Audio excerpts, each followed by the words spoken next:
এবারের অঙ্ক দেখে নেই অঙ্কটা। একটি ত্রিভুজের তিনটি বাহুর দৈর্ঘ্য যথাক্রমে x+4 সেন্টিমিটার, 2x+1 সেন্টিমিটার ও 4x-8 সেন্টিমিটার। এই ত্রিভুজের পরিসীমা কত তা হিসেব করো।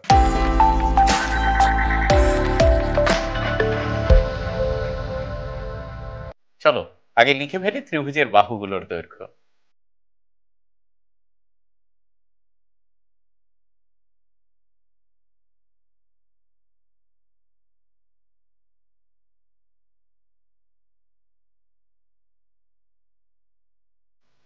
এবার আমরা কি জানি? ত্রিভুজের পরিসীমা সমান হচ্ছে তিনটে বাহুর দৈর্ঘ্যের যোগফল। অতএব ত্রিভুজটির পরিসীমা হলো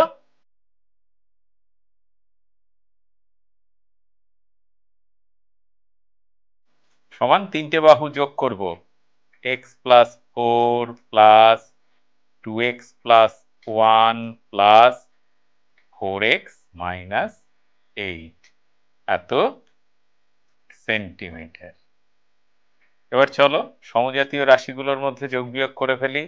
এই যে 2x প্লাস 4x তার মানে 6x, 6x plus x 7x, আর এখানে কি পেলাম 4 প্লাস 1 5, 5 থেকে 8 বাদ দিলে -3 এত সেন্টিমিটার।